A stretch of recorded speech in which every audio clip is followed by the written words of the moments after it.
Muita gente vê esses processos de autoajuda e não há um estudo sobre isso, e há várias coisas que são classificadas como autoajuda, né?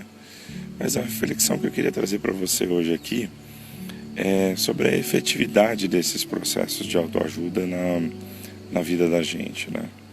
E a gente vê aí que nem sempre esses processos são tão efetivos, ou eles são efetivos por uma quantidade pequena de pessoas, né? A nossa série que está lá no YouTube, a gente fala bastante a respeito de uma necessidade de transformação, a respeito dos processos de autoajuda, por que a gente não gosta muito desses processos, né? Por que na verdade a gente não está aqui para julgar nada, mas por que eles não funcionam para uma série de pessoas? Por que dietas não funcionam? Por que uma série de coisas que a gente acha que vão alterar a vida da gente acabam não tendo a efetividade que a gente espera. E a grande dificuldade disso tudo é que isso acaba criando em nós ainda um processo de culpa muito grande. Porque se você vê lá um best-seller de autoajuda, né? O livro vendeu milhões de cópias, vendeu lá 5 milhões de cópias, vendeu... e pessoas, a gente vê muita gente falando, não, transformou minha vida. Por que não transforma a vida da gente, né? Por que isso não toca na vida da gente, não transforma a vida da gente como a gente muitas vezes imagina que poderia transformar? Nós temos camadas no nosso subconsciente que não são tão simples. A gente fala na série um pouco sobre isso, que o nosso subconsciente é muito complexo. Ele é uma das ferramentas mais maravilhosas da biologia e da psicologia humana, que protege o nosso comportamento. Acontece que hoje o nosso mundo é muito diferente do momento em que o nosso subconsciente foi projetado. Então, a gente procura dentro da série lá, e aqui eu não quero me estender muito sobre isso, não é uma guerra contra a autoajuda, porque a classificação até de autoajuda é uma classificação que é muito subjetiva. Cada jornal, cada editora classifica um livro de acordo com o seu tema. Um livro pode ser colocado na prateleira de filosofia e por uma outra pessoa na prateleira de autoajuda. Não é a gente entrar nesse mérito aqui. O mérito é a gente tentar colocar as coisas em perspectiva e tentar entender o que é que realmente faz com que a gente se transforme, o que é que realmente causa transformação dentro de nós e dentro da nossa vida e dentro do nosso coração. Porque se a gente for se pautar por questões externas, fatalmente nós vamos estar sempre nos referenciando pelo outro, pela pessoa que está do nosso lado, porque se aquela pessoa teve sucesso, por que é que nós não temos sucesso? E isso desencadeia um processo ainda maior de culpa dentro de nós. É por isso que as nossas lives, é por isso que os nossos conteúdos são conteúdos que buscam uma percepção melhor a respeito da nossa própria referência. É nós olharmos para nós mesmos, percebermos a nós mesmos e entender que qualquer mudança que ocorra tem que acontecer por parâmetros internos e não por parâmetros externos. E, mais uma vez, a gente estava nas caminhadas aqui, na meditação, e estava pensando a respeito daquele governador que está escrito na palavra, que estava meditando ali a respeito de uma lepra que ele tinha, e ele tinha uma escrava, uma menina que era escrava, não tem outra palavra para usar, uma outra palavra que é para aquela menina que era serva dele ali. Ela falou, na minha terra tem uma pessoa que pode te ajudar, tem um homem de Deus, e você vai, conversa com esse homem de Deus, e quando você conversar com esse homem de Deus, ele vai te dizer o que você tem que fazer. E eu vim meditando a respeito dessa parte, dessa parábola, a respeito dessa passagem, né? E é muito, muito engraçado, né? Se a gente faz uma análise rápida dos reis e dos governadores, eles sempre são símbolo da nossa consciência, né? E a gente fazendo um paralelo rápido entre a nossa consciência e a nossa parte espiritual, só para a gente tentar montar a simbologia dessa passagem, né? Antigamente, ou até pelo menos o povo de Israel pedir um rei, não havia a figura separada do rei e do sacerdote. Se a gente olha no Gênesis, tem a figura de uma pessoa chamada Melquisedeque. E esse Melquisedeque, e também tem um outro, salvo erro, Enoque, eles eram reis e sacerdotes. Se a gente analisar a figura de Abraão, por exemplo, ou de Jacó como patriarca, ele era um sacerdote e ele também exercia o domínio político das ações daquele povo. Se a gente analisar depois que o povo quando o povo está na travessia do Egito, Moisés é uma pessoa que tem o domínio político e também tem o domínio espiritual sobre aquele povo. Quando o povo faz a travessia do Rio Jordão e se estabelece na nova terra, nós temos a figura dos juízes. Samuel foi o último juiz e Samuel exercia um domínio político e um domínio espiritual. Eli, que foi o sacerdote que foi retirado para que Samuel exercesse o sacerdócio sobre aquele povo, também era uma pessoa que exercia um domínio político e também espiritual. Tanto é que a repreensão de Samuel sobre o sacerdote Eli, inspirado por Deus, não era nenhuma repreensão, porque Samuel era um menino ainda, era um moço ainda, não dá para saber a idade exata. Era exatamente nesse sentido, porque ele tinha essa atribuição de ser um sacerdote espiritual e de ser também um rei. É por isso que a gente percebe hoje um resquício na sociedade de um domínio através do medo. Porque os reis se impunham pelo domínio, e quando houve a ruptura da parte espiritual e da parte política, houve o resquício dentro do domínio político das coisas e da força sobre o medo das pessoas. É por isso que numa interpretação errônea, por exemplo, nós temos hoje pessoas que ainda se deixam dominar muito pelo medo e por um mero desconhecimento. O entendimento das relações religiosas até o dia de hoje são feitos através de uma relação de medo, né? E voltando, eu não quero entrar em muitos detalhes aqui, não quero ser polêmico, mas se você olhar os vídeos que falam de religião na internet, eu acho que é uma amostra mais clara disso. Não tem. Os vídeos que têm mais visualização na internet a respeito de religião são os vídeos que têm ou apelo pelo medo ou apelo pelo confronto a uma ordem estabelecida. O apelo pelo medo é porque o medo é um instinto básico do ser humano. E você ir contra alguma coisa tem um outro apelo humanístico e emocional e até antropológico muito grande, que é a sensação de pertencimento a um grupo. Porque se você está inserido em um grupo e esse grupo acaba não tendo dentro da gente, a gente não se alinha totalmente com aquele grupo, a sensação é que exista uma conexão parcial nossa com aquele grupo. E quando alguém fala de um apelo grande, quando alguém fala com um apelo muito grande a respeito de algo que conflita com esse grupo, gera uma nova sensação de reconexão em nós. Olha como isso é complexo. Então vamos dizer que você é membro de uma determinada igreja e você não está satisfeito ali, mas você não se manifesta com relação àquilo.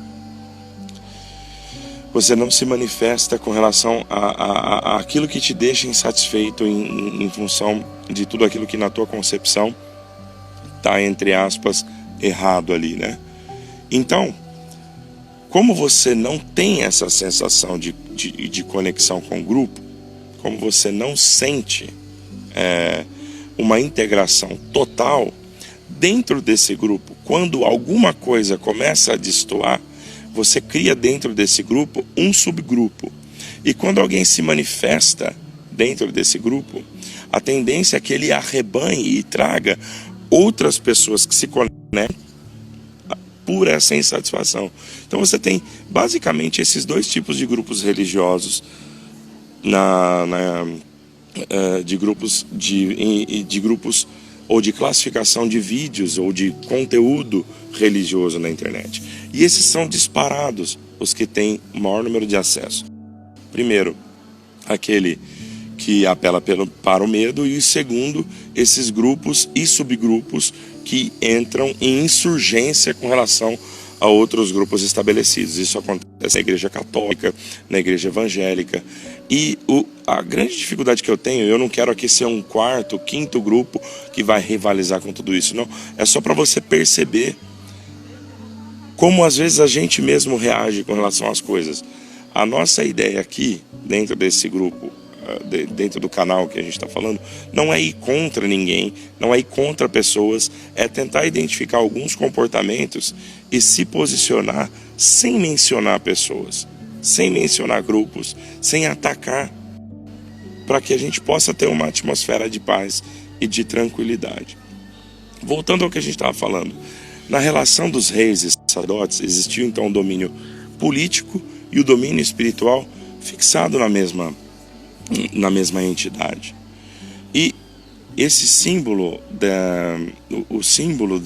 dessa passagem, desse governador que tinha uma serva que era do reino de Israel ali no caso, fala, isso está talvez no livro de 2 Reis, tá? Depois deixo na descrição aí o capítulo. Esse homem é tomado de uma lepra, e a lepra na Bíblia, na palavra, a gente fala da desconexão com a natureza, a respeito da natureza básica da vida, né? A respeito da natureza, da conexão do mundo material com o mundo espiritual, e de um alinhamento e um fluxo na vida em geral. Então esse homem, no símbolo desse homem, estava se sentindo de alguma maneira desalinhado, ou internamente, ou em relação à sua própria consciência, ele se sentia deslocado. Então na simbologia esse homem era o governador. Quem é o governador? O governador é a nossa consciência. Mas ele era um governador de um povo que dominou sobre Israel. Tudo bem, ele era o governador de algo, de um reino, e aí você faz o paralelo dos reinos em que você está. Se você está no domínio de Israel, simbolicamente, na Bíblia você está sob o domínio do alinhamento, o domínio da harmonia. Se você está sob o domínio da Babilônia, da Síria, de outros povos, cada um com a sua subsequente divisão, e dá para entender o que é um e o que é o outro. Babilônia a gente já abordou aqui, fala lá da Torre de Babel, tem um vídeo no YouTube sobre isso. Mas aqui no caso não me lembro se era a Babilônia, mas havia o desalinhamento. E o símbolo dessa menina, era lembra que a menina é escrava, e a menina era uma menina, não era uma mulher, não era um profeta, não era um homem, era uma menina. Qual é o símbolo que a gente traz aqui dessa menina? Essa menina era uma chama. A criança é todo o potencial.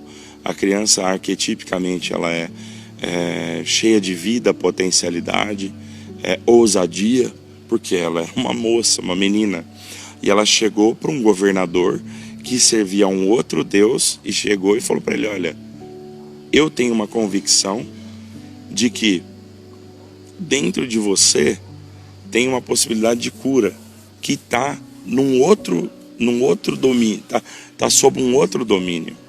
Então olha que bonito, essa menina representa para nós a fé. Muitas vezes a fé na nossa vida é colocada, perdão pelo tremido, hoje foi por impulso, tô sem nada aqui, tá? Então essa menina representa aquela fé que está no nosso coração, muitas vezes escondida, muitas vezes escravizada. E foi por isso que eu pensei na questão da autoajuda, né? Porque na questão da autoajuda, a, a, quando a gente tenta dominar a nossa mente consciente, tentando dominar a nossa mente subconsciente, a gente entra no processo de submeter a nossa fé e as coisas espirituais a um processo de escravidão. Então essa menina que é a fé, que é a ligação que a gente tem com o espiritual, que a gente tem com a ligação com a liberdade, estava sendo escravizada. Mas aquele homem acreditou naquela menina. E aquele homem creu no que aquela menina disse para ele. Ele deu vazão, deu andamento àquela fé. Então, no andamento que ele deu para aquela fé, para aquela concepção diferente a respeito de tudo aquilo que ele acreditava, ele foi e se lançou para fazer o que aquela menina sugeriu que ele fizesse. E a fé fez com que ele fosse para um outro local, fosse para o reino espiritual. E lá é a parte, talvez a parte mais importante dessa passagem. Ele se encontra com o homem de Deus, que é o alto da nossa consciência, que é o máximo da nossa potencialidade espiritual. E ele fala com aquele homem, e aquele homem fala para ele fazer algo que, do ponto de vista racional, lembra, ele é o governador, ele é o rei do mundo espiritual. Falou para ele fazer algo que não tinha nenhuma conexão e nenhuma relação com a cura em si. Não falou, toma esse remédio, faz aquilo, não. Vai naquele rio, que é um rio pequeno, é um rio ruim, é o Rio Jordão, é o mesmo Rio Jordão da passagem do povo lá atrás. Vai lá e se banha 7 vezes. Poxa, mas passar pelo Jordão, se banhar 7 vezes, é a diferença do mundo material para o mundo espiritual. No mundo espiritual, muitas vezes a gente é requisitado a fazer coisas que muitas vezes não fazem sentido do nosso ponto de vista racional. É por isso que, do ponto de vista daquilo que nós percebemos, na autoajuda, em algumas coisas que a gente entende como racionais para tratar algumas coisas espirituais, essas coisas acabam não funcionando. É por isso que a fé, essa menina pequena que está dentro dessa passagem, quando ela fala para aquele governador, vai lá na terra, que lá na minha terra tem um homem de Deus. Existe dentro de você um governador no teu mundo espiritual também. Existe a essência de Deus dentro de você. E quando você se permite conversar com essa essência, quando você se permite falar com esse homem de Deus, você vai certamente encontrar a resposta que nem sempre está em alinhamento com a resposta que você encontra fora de você. Então, dentro dessa passagem, se a gente parar para perceber,